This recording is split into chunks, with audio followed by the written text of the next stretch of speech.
Peserta MOOC yang berbahagia, jumpa lagi di sesi 5 bersama saya, Ibu Mary. Mari kita meneruskan pembahasan tentang dua komponen kesehatan kerja, profil kesehatan kerja. Sesi yang lalu telah kita mulai dengan komponen ke-1, yaitu tentang hazard dan risiko kesehatan di tempat kerja. Pada sesi kelima ini, kita akan teruskan dengan komponen kedua, yaitu kesehatan pekerja. Selamat datang di sesi kelima, masih mengenai profil kesehatan kerja tentang konsep pencegahan di tempat kerja. Pada sesi ini, kita akan membahas mengenai definisi sehat dan determinannya, kesehatan pekerja atau konsep pekerja yang sehat, dan konsep tempat kerja yang sehat, yaitu workers' health and healthy workplace. Masuk ke pembahasan pertama, berikut merupakan definisi sehat oleh WHO, yaitu sehat secara fisik, mental, dan sosial, juga sehat secara spiritual. Sedangkan di Undang-Undang 36 2009 ditambah lagi satu komponen, yaitu sehat yang memungkinkan setiap orang hidup produktif secara sosial dan ekonomis. Begitulah definisi sehat.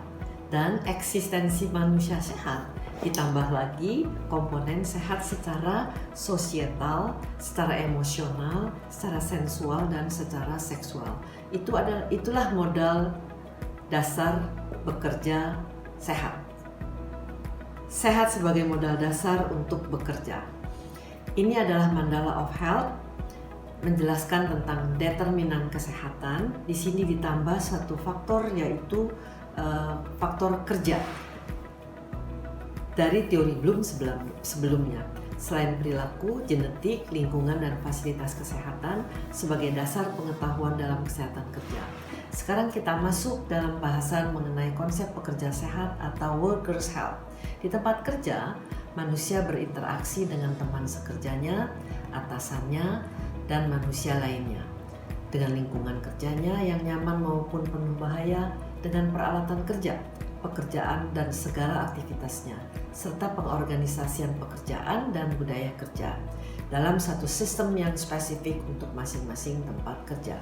Di lingkungan tempat kerjanya, pekerja mungkin terpajan oleh bahaya lingkungan kerja dan bahaya ergonomik, bahaya yang bersumber dari somatik pekerja dan perilakunya, serta bahaya pengorganisasian pekerjaan dan budaya kerja yang berpotensi menimbulkan stres. Untuk mencegah timbulnya kecelakaan atau penyakit akibat kerja yang disebabkan oleh bahaya di tempat kerja, penting dilakukan manajemen risiko, yaitu siklus yang meliputi antisipasi, rekognisi hazard, evaluasi risiko, dan pengendalian bahaya. Hal tersebut dilakukan guna terciptanya pekerja yang sehat, selamat, sejahtera, produktif, dan kompetitif, serta keuntungan terciptanya profit dan sustainable development bagi perusahaan. Bahaya yang terdapat di tempat kerja dapat berkontribusi dalam menimbulkan penyakit pada pekerja. Penyakit pada pekerja dapat kita klasifikasikan menjadi 3 kelompok penyakit, yaitu penyakit akibat kerja, penyakit terkait kerja, dan penyakit umum. Beberapa contoh penyakit akibat kerja meliputi silikosis, HIV/AIDS, tuli akibat bising, termasuk juga luka bakar. Pada penyakit akibat kerja, faktor kerja merupakan penyebab tunggal terkait dengan kerentanan serta cedera akibat kecelakaan, juga termasuk dalam PAK. Beberapa contoh penyakit terkait kerja yaitu low back pain, psikosomatik, asma, dermatitis. Penyebab PTK merupakan multifaktor. Salah satu kontributornya adalah faktor kerja. Penyakit yang ada diperberat oleh pekerjaan. Penyakit ditemukan juga di masyarakat umum, serta pekerjaan dapat memicu terjadinya penyakit terkait kerja. Sedangkan penyakit umum seperti diabetes, hipertensi, faktor penyebab tidak terkait kerja, serta dapat berupa penyakit endemis bahkan pandemi seperti COVID-19. Jenis penyakit akibat kerja merujuk pada Peraturan Presiden Nomor 7 Tahun 2019 tentang PAK diklasifikasikan menurut 4 cara. Cara klasifikasi pertama yaitu jenis penyakit berdasarkan padanan hazard di tempat kerja, meliputi faktor kimia, fisik, dan biologi. Kedua yaitu penyakit berdasarkan sistem organ target. antara lain penyakit saluran pernapasan, penyakit kulit, gangguan otot rangka, gangguan mental, dan perilaku. Klasifikasi ketiga yaitu penyakit kanker akibat kerja yang disebabkan oleh 8 zat yang tercantum pada peraturan presiden ini. Penyakit spesifik lain seperti nistagmus pada penambang.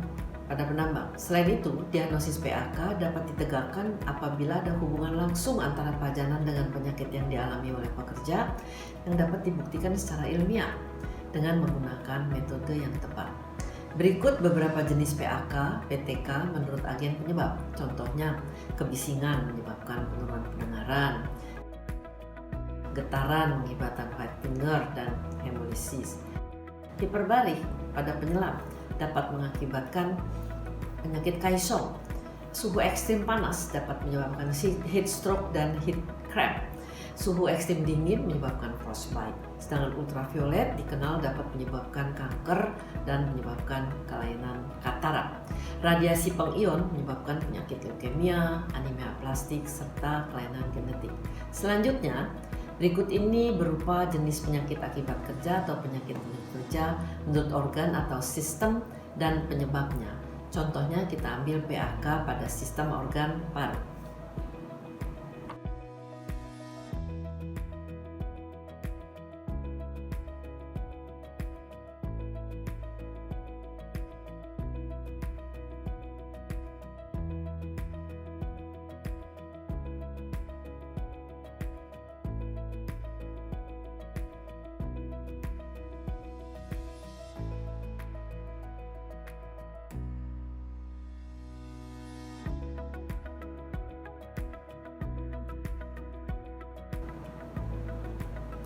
Begitulah konsep pekerja sehat. Untuk mencegah penyakit akibat kerja, pencegahannya perlu memahami faktor risiko gangguan kesehatan. Marilah kita bahas mengenai konsep tempat kerja yang sehat atau healthy workplace. Di tempat kerja, masalah kesehatan yang paling sering ditemukan adalah gangguan dan nyeri otot rangka, penyakit kardiovaskular seperti jantung koroner, stroke, diabetes mellitus, dan hipertensi. Selanjutnya adalah gangguan kesehatan jiwa, survivor penderita kanker, masalah absenteisme, occupational burnout, penyalahgunaan obat, dan bullying di tempat kerja. Healthy Workplace for Action menggambarkan penggerak utama tempat kerja sehat adalah etika dan nilai dengan leadership engagement dan keterlibatan pekerja.